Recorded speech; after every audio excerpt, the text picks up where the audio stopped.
Hola.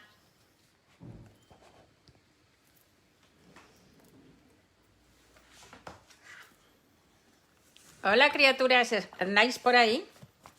Hola, hola, hola. Espero a ver si aparecéis. Sí, ahí aparece un ojito. Dos ojitos, ya os vais enganchando muy bien. ¿Qué tal? Hola, Agustín. Agustín Zaragoza. ¿Qué tal? ¿Qué tal, amigos? Un gusto empezar a veros ahí. Qué bien. Bueno, ya la verdad es que estos encuentros me están dando una especie de vértigo existencial brutal. Como si yo no, por mí misma, con mi mismidad, no ya fuera terrible para esto del tiempo, ¿verdad? Que soy bastante terrible. Pues es que siempre siento que pasa el tiempo a toda velocidad, como si llevara un taxímetro delante de los ojos, pero ahora estos encuentros es que me están empezando a dar angustia. No el encuentro en sí, que me encanta y os agradezco tantísimo que vengáis, ¿no? Sino el hecho de que de repente parece que me ha costado una noche y ya estamos en un encuentro otra vez y ha pasado un mes, ¿no? Es un poquito espeluznante esto. La velocidad del tiempo y la velocidad de la vida, ¿verdad? Bueno, mientras tanto, en el entretanto me han vacunado ya las dos vacunas y tengo la pauta completa, el tiempo pasado, más el hecho de que yo ya he pasado el virus, o sea que espero tener anticuerpos hasta las cejas. Y espero sobre todo que muchísimos de vosotros también estéis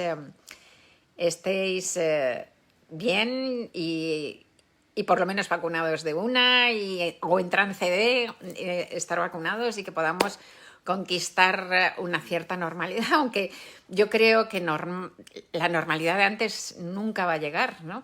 Y a lo mejor es bueno, ¿no? Porque tener este conocimiento de este mundo microscópico enemigo, ¿no?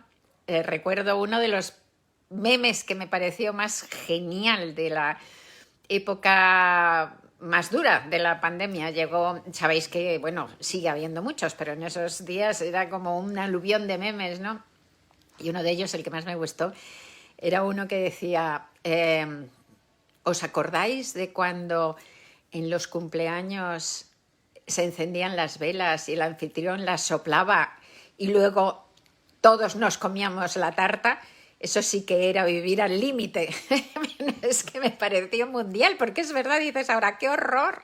O sea, ese tío o esa tía haciendo... ¡Ay, que ha quedado una! Y luego todos nos comíamos la tarta. Bueno, yo creo que la vida ha cambiado un poquito y que va a cambiar. Yo no me voy a comer una tarta más soplada por nadie, creo. En fin, habrá que apagarlo yo qué sé, con un abanico. ¿Qué os parece llevar abanicos para las fiestas de cumpleaños? Antes de seguir, quiero dar un mensaje a Susana. Susana, estuve el otro día firmando en Paracuellos de Jarama, en la primera feria del libro de Paracuellos de Jarama, que me parece genial que las localidades intenten crear sus propias ferias del libro. Se acercó alguien y me dijo que hablara con su mujer, que estaba en el hospital. Susana, espero que hayas salido ya del hospital. Te dije que te iba, me dijo, hablé con ella por móvil, me dijo que me veía en los directos, le dije que viera esta y que la saludaría. Te saludo, Susana, espero que estés en casa ya, que todo vaya poquito a poco para bien. Y luego lo siguiente es que acabo de ver en Twitter, por casualidad, un Twitter tan bonito, un tuit tan bonito, de Antonio Muñoz se llama. Y entonces, os lo voy a enseñar. Manda esta foto y dice en el tuit, que es una preciosidad. Dice en el tuit, Antonio Muñoz, que no le conozco, pero es un amigo del tuit, dice en el tuit, he venido hasta aquí, en Ciudad Real, hasta este parque he venido buscando a Raluca. Y es el parque, mirad qué foto ha colgado en el tuit. Es el parque de Ciudad Real, el Parque Gasset, que es un parque histórico de Ciudad Real, y el banco en donde dejaron a Raluca abandonada de bebé. Y ha ido a buscarlo y se ha hecho una foto con el banco antiguo de azulejos. Es que me ha parecido conmovedor. Muchísimas gracias, Antonio. Qué cosa tan bonita. Bueno, ahí sigue habiendo montones, montones y montones de preguntas recientes.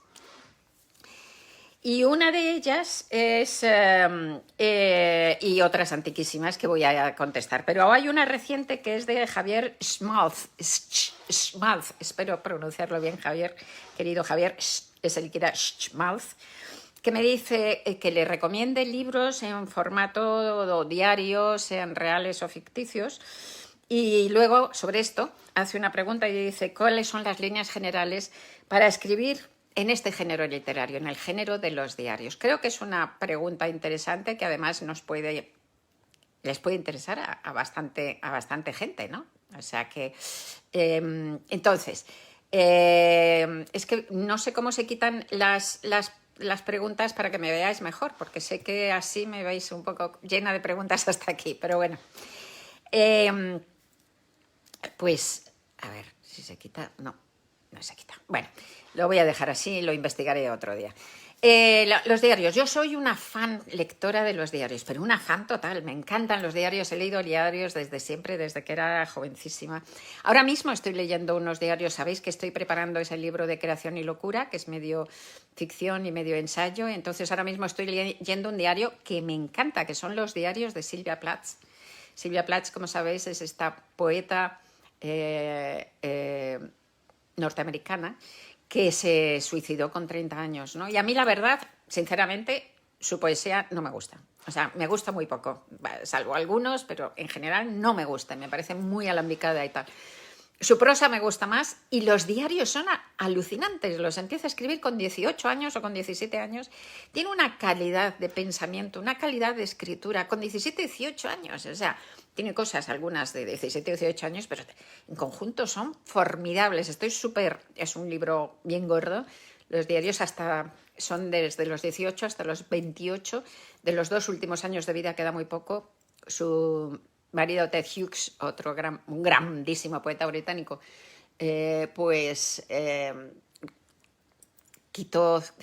destruyó algunos diarios, en fin, sospechosamente. Ha habido últimamente, hace un par de años, noticias de unas cartas que mandó Silvia a su psiquiatra en las cuales decía que Ted Hughes la pegaba. Y por cierto que la siguiente amante de Ted Hughes, que era otra poeta, que ahora no recuerdo el nombre, y con la que tuvo también una hija, Sylvia Plath, con Ted Hughes tuvo 2 hijos, y ella se suicidó metiendo la cabeza en el horno, pero a los niños los dejó pequeños, claro, en su habitación, y además tapó con toallas el borde de las puertas para que no se les pasara nada. Bueno, la siguiente novia de Ted Hughes, pues que era una poeta bellísima que no conocía yo, y tuvo también una hija con él. Estuvieron 6 años juntos y también se suicidó. Y también se suicidó con gas. Puso un colchón al lado en la cocina y se tumbó con su niña, esta segunda poeta, con su niña de 4 años o algo así, y la mató. Se mataron las dos. O sea, se suicidó ella y mató a su niña. Un horror, vamos. Al calor de la noticia esta última, de las cartas estas últimas que salieron, como digo, en 2018 a la luz y tal, pero que solamente las ha podido ver alguna periodista que ha dado fe de esas cartas y tal, porque inmediatamente los herederos de Hughes metieron los abogados y todo para parar la publicación, y ahí están por lo que se ve todavía en rencillas legales. Pues a la luz de esos testimonios podría pensarse que a lo mejor era un maltratador y que a lo mejor pues contribuyó de alguna manera, ¿no?, a la muerte de las dos. Es un caso terrorífico y atroz. Bueno, me encantan los diarios. Te recomiendo, por ejemplo, este mismo, los diarios de Sylvia Plath. Pero es que hay maravillosos diarios de todo tipo. Los clásicos, por ejemplo, pues el diario de un escritor de Dostoyevsky, el diario de Kafka, que es los diarios de Kafka, que son absolutamente fantásticos, ¿no? El diario de Tolstoy, que es otro súper conocidísimo, ¿no? Te estoy diciendo los diarios Hay otros diarios que están muy bien también, de otras 2 poetas suicidas, de otras 2 escritoras suicidas. Uno son los famosos diarios de Virginia Woolf, que están muy bien. Y los otros, los diarios de Alejandra Pizarnik, la poeta argentina, que se suicidó también, ¿no? Pero bueno, hay otros diarios el cuaderno gris, los diarios de Josep Pla. Josep Pla tiene... El cuaderno gris es buenísimo, pero tiene otro que lo ha apuntado de diarios que se llama La vida lenta, que también está muy bien. La vida lenta, el cuaderno gris es el más famoso, pero La vida lenta también está muy bien. Hay unos que me chiflan, que son de Julio Ramón Ribeiro, el peruano. Julio Ramón Ribeiro tiene muchos diarios, pero hay una edición de esos diarios que están cortados, vamos, no es seleccionados, es una selección, y que se llama La tentación del fracaso, y ese libro es extraordinario, La tentación del fracaso, ¿no? Y luego está el diario de invierno de Paul Auster, que bueno, es medio literario. Y luego hay unos diarios que el autor, que es del uruguayo Mario Lebrero, que no sé si conocéis. Mario Lebrero, pues se ha muerto ya también. Y tiene algunos libros que son novelas, pero sobre todo sus libros más conocidos, como La novela luminosa y otro que se llama, lo he apuntado porque si no a mí se me olvida enseguida, Lebrero, ¿dónde andas? No sé. Sí, El discurso vacío, el otro. Bueno, pues él dice que son novelas, pero son diarios. Punto. Y pelota. O sea, la novela luminosa lo único que hace es una cierta manipulación de esos diarios. El discurso vacío es un diario a pelo y a capón y es bastante menos interesante. La novela luminosa es interesante, es fascinante, sobre todo porque tiene una cosa un poco asquerosita. Es un personaje muy peculiar y te pone en un lugar como de voyeur. Hay una cosa perversa en esos diarios. Bueno, interesantes leer. Una cosa un poquitito perversa, ¿no? Verdaderamente. Y hay unos diarios que aquí no solemos, aparte de Pla, ¿no? No solemos tener buenos diaristas, muy buenos diaristas aquí en España. Bueno, está Trapiello, tiene un diario interesante, pero hay Laura Freixas ha sacado 2 volúmenes de diarios que están muy bien, ¿no? El primero es Todos llevan máscara, que es muy interesante. Muy interesante. Y el segundo es Yo creí que nunca me iba a pasar a mí o algo así, que es la siguiente etapa de su vida. No que está interesante también, creo que me gusta más el primero, pero no sé, están muy interesantes los dos, ¿no? Y hay unos diarios espectaculares del filólogo alemán Viktor Klemperer. Klemperer se han publicado 2 volúmenes de diarios, creo que en Galaxia Gutenberg, que son los años del nazismo. Un diario de los años del nazismo. No os podéis imaginar lo que es espeluznante. Es un diario de 13 años. No solo de la guerra, sino del diario del nazismo. Ahora acaba de publicar también Héctor Abad Faciolince, el autor de ese libro tan bonito sobre la muerte del asesinato de su padre y el olvido que seremos, pues ha publicado unos diarios que ahora no me acuerdo cómo se llaman, pero son de este año, del año pasado, de hace unos meses. Están bien, pero para mí que le sobra un tercio, pero están bien, también son interesantes. Y luego no lo he leído porque no quiero, porque me da pena, no he leído el diario de Juan Marsé.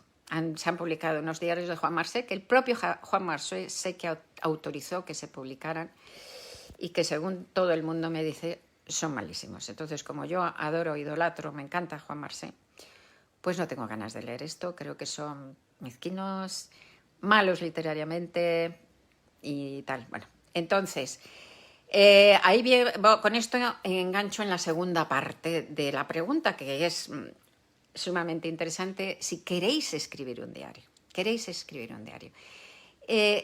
diferencia esos diarios? ¿Por qué son tan interesantes estos diarios que os he contado? Porque efectivamente, el de Mario Lebrero aparte, porque ese es un poco como si estuvieras destripando un escarabajo, el de Lebrero aparte, pero son tan interesantes estos diarios porque de alguna manera, por 2 razones, ¿no? Una porque, claro, no contamos con ella nosotros si queremos hacerla porque son personajes súper interesantes. ¿Cómo no te vas a leer el diario de Tolstói para ver que es lo que pensaba Tolstoy, ¿no? Tolstoy, es que era Tolstoy. Son personajes súper interesantes que de repente nos dan una visión de su intimidad, de su construcción, del imaginario y tal. Esa no la tenemos a mano, ¿no? Pero la siguiente, porque son capaces de contarnos la vida al mismo tiempo desde una cercanía, desde una emoción en la que nos sentimos representadas y al mismo tiempo añadiendo algo que no tiene nada que ver con la banalidad de la vida, añadiendo una visión propia, una visión única, o sea, nos cuentan la vida desde su esquina y desde una esquina que aspira a ser universal. Ellos aspiran, incluso en esa...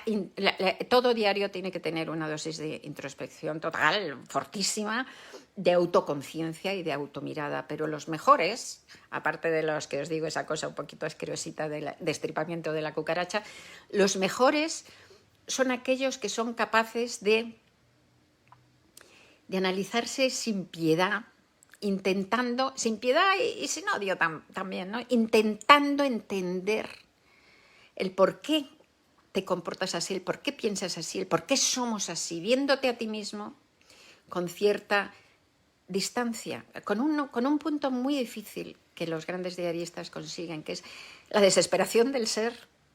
Hay entradas de diarios de esos que te conmueven y te sobrecogen por cómo está la emoción en carne viva y al mismo tiempo esa desesperación del ser y al mismo tiempo el análisis, el frío, el inteligente, el análisis de ese ser y la mirada, esa mirada peculiar y propia que nadie más tiene sobre la vida, sobre los hechos de la vida, sobre la condición humana que todos compartimos. Son personas que nos ofrecen realidades, situaciones que todos compartimos y en las que nos podemos reconocer y nos ofrecen una mirada distinta sobre esa realidad. O sea, lo que no me gusta de un diarista, y es en lo que cae por lo que se ve Marcé, es en que me cuente su opinión sobre el mundo. Su opinión sobre el mundo me importa un carajo. Su lucha con el mundo me importa un carajo. Escribir un diario para vengarse del mundo es una porquería. Harás mala literatura. Escribir algo para vengarte del mundo es una porquería. Siempre harás mala literatura, mala novela, malo lo que sea. O sea, cuando tu yo, siempre decimos, ¿os acordáis? Que hay que borrar ese yo, que hay que luchar contra ese yo, que todo lo ocupa y que por muy grande que te creas que es tu yo, en realidad es una porquería, es pequeñísimo. El yo más grande del ser más grande es una nimiedad comparado con lo que es la humanidad, ¿no? Con lo que somos todos, con lo que es la colectividad, con lo que es el ser humano, ¿no? Entonces, si ese yo se pone por delante y lo ocupa todo, ¿no? Ese egocentrismo tremendo, ¿no? Pues realmente no interesa, termina dando... ¿Qué es lo que le pasa al hebrero? Pero el hebrero lo que pasa es que llega a un punto como perverso en eso que resulta atractivo, peculiar, realmente muy peculiar. Entonces, aparte de que los diarios son todo un ejercicio de onanismo y siempre se transparenta un cierto egocentrismo en los diarios, a pesar de eso, el buen diarista es el que es capaz de trascender eso y llegar a poner esa mirada propia y a poner esa reflexión implacable sobre la propia realidad, ¿no? Y la propia verdad. Y desde luego siempre escribir con exigencia de escritura, que esa es otra cosa que al parecer le pasaba a Marcé, que por lo que se ve él intenta quiere hacer un diario y entonces en pequeñas agenditas va tomando una notita, pero no es que escriba el diario, no, tú te tienes que sentar a escribir un diario con ambición de escritura. Por ejemplo, Silvia Plath en sus propios diarios cuenta y se sabe cómo están rehechos. Los rehace y los reescribe las entradas de su diario una y otra vez hasta que queda satisfecha como buena poeta, eso sí, es una machaca palabras, hasta que queda satisfecha de cómo está hecho. O sea, el diario no es ponerte y a decir, a ver, qué cagadita me sale y qué bonita es. Para hacer diario literario tienes que tomártelo con la misma seriedad con la que te tomas una novela o un ensayo. O sea, trabaja, pon codos, reescribe, mete horas en el diario y reescribe.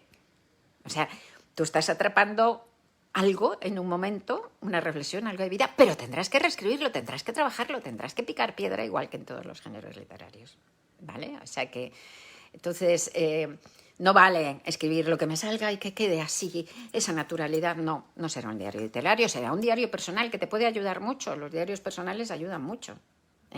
Son curativos, son sí, poderosos en la andadura por la vida, en la difícil andadura por la vida, pero no es lo que me estás preguntando, ¿verdad, Javier?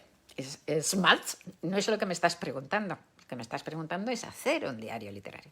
Y aquí os voy a poner un ejemplo de esa originalidad en la mirada que yo creo que podéis aprender. Ya os lo he recomendado aquí, es un libro que recomendé hace unos meses, que no es un diario exactamente, aunque tiene una parte de diario y que os puede enseñar a los que queráis hacer un diario de qué tipo de originalidad estoy hablando, ¿no? Que es el libro de Alejandro Gándara, Dioses contra microbios, que os conté que es un libro sobre la pandemia, en donde hay una parte en donde se habla de la Grecia clásica y de ciertos valores de la Grecia clásica y cómo volver a esos valores o cómo reinterpretar esos valores nos pueden ayudar en la situación pandémica, casi pospandémica actual, ¿no? Pero junto a eso, esa es la mitad del libro. Y la otra mitad es un diario, aunque no ponga lunes, martes, es un diario de la pandemia.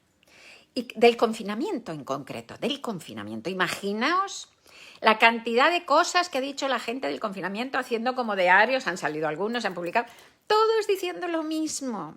O sea, lo que tú piensas que has vivido el confinamiento, lo que todos hemos pensado, lo que todos hemos dicho, yo en artículos, por ejemplo, todos diciendo lo mismo. Bueno, pues si leéis este libro veréis cómo Alejandro Gándara dice otra cosa.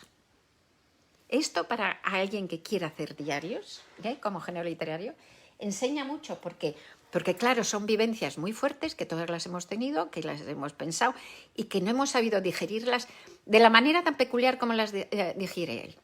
Entonces, eso es muy interesante verlo, para ver ese olfato, ese resquicio, esa perspectiva de la mirada que crea un mundo distinto, ¿no? O sea que es muy bueno. Esto con lo que respecta a esta pregunta. Paso a otra. Patricia Are me preguntó también ayer, esto me lo preguntó ayer, que cómo fue la primera presentación de mi libro y que cuáles son las claves para presentar con éxito un primer libro. Y esto también creo que puede ser importante y que puede ser interesante para muchos. Pues la presentación de mi primer libro, esto fue, imaginaos, en el 79. Entonces se vendían muy pocos libros, muchos menos libros, había muchos menos lectores, se vendían muchísimos menos libros. No había esta cosa, no hacías promoción, no hacías campañas, no hacías nada, hacías una presentación pequeñita, que no iba ni la prensa ni nada. Luego te sentabas a esperar a que salieran las críticas con suerte y a que funcionara el boca a boca. De hecho, mi primer libro, que es Crónica del desamor, cuando se convirtió en un bestseller fue al año siguiente. En la Feria del Libro del año siguiente fue un bestseller tremendo, arrasador. Tardó un año. Hoy no hubiera pasado, porque hoy hubieran devuelto el libro y lo hubieran convertido en pulpa de papel. O sea que ahora realmente, como no hay sitio en las librerías y tal, y las promociones de lanzamientos, lanzan esos libros y se ponen esos castillos troquelados en cartón en las librerías, no caben los libros en las librerías, y entonces algunos me han encontrado libreros que ni lo sacan de las cajas y ponen uno ahí en un sitio que no se ve y a los 2 meses lo devuelven. Si no se ha vendido, no da tiempo al boca a boca, en fin. Bueno, total. Entonces, en aquella época todo era muy pequeñito y yo recuerdo que me busqué, hice la presentación tradicional de toda la vida, que yo creo, no me acuerdo dónde fue, no sé si fue en la Machado ahí en donde está ¿cómo se llama? Alfonso VI o algo así. Bueno, en la librería Antonio Machado de toda la vida de Madrid, cerca de la Plaza de Santa Bárbara, creo que fue ahí, sí. Pequeñita, había poquísima gente. Me presentó, entonces yo estaba en El País y se lo pedí a Juan Luis de Brián, que era mi director. Hizo una presentación en la que no me puso bien, lo recuerdo perfectamente. Había poca gente, no sé cuántos, a lo mejor había... La verdad es que no me acuerdo, pero poquitos. No creo que cupieran ni siquiera más de 40 o 50 personas. Y yo no sabía hablar, no podía hablar. Yo era tartamuda de pequeña y era incapaz de hablar en público, incapaz. Así que me puse roja, tartamudeé, titubeé, susurré para mi coleto y para mi escote Hice una presentación horrible y nada, se acabó. Luego firmé unos poquitos ejemplares, me fui a casa y ya está. O sea que no es una presentación como ejemplar. ¿Qué pasa con las presentaciones hoy? Pues la verdad es que la presentación física cada vez importa menos, si queréis que os diga la verdad. Lo que importa es que el libro se vea, obviamente. Entonces, mucho más importante que una presentación física, mucho más importante que una presentación física, es que haya prensa. A una presentación no va la prensa normalmente, ¿no? Si no eres conocido y tal. Si estáis con una editorial, profesional, comercial, que tenga un cierto predicamento con la prensa, que tenga un secretario de prensa, que tenga un agente de prensa y tal. Bueno, pues entonces es más importante que una presentación, que además suele costar, hay que alquilar un sitio, sino, bueno, en una librería se puede hacer. Entonces, la más importante, hay que hacer dos cosas, que si estás con una editorial que puede empujar eso, ¿eh? Una, hacer, por ejemplo, algunas entrevistas o por lo menos una rueda de prensa. Y otra cosa que es muy importante también es hacer, por ejemplo, un desayuno con libreros, para enseñar y regalar tu libro a los libreros, para que convencerles de que es un libro bonito, para que se lo lean, para que no lo guarden y lo devuelvan a los 2 meses.